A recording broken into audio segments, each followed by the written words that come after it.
when we are practicing neo-forest bathing, we're building on this idea of forest bathing. We're adding to it this layer of intentionally practicing this open senses state, to say that this state, this way of being connected to what's around us, is somewhere we want to learn to go, have a path in our mind that we walk to get there really quickly, really efficiently, so quickly and efficiently that we can go there anytime we want.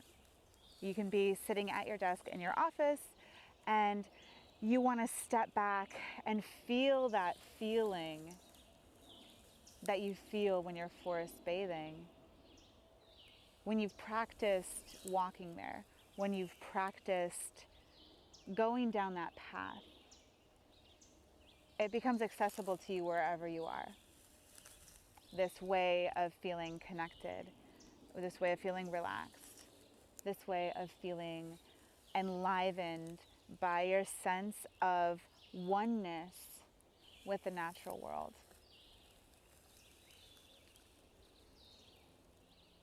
When we practice going to nature,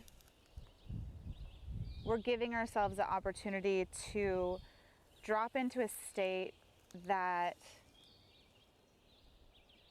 is home for us.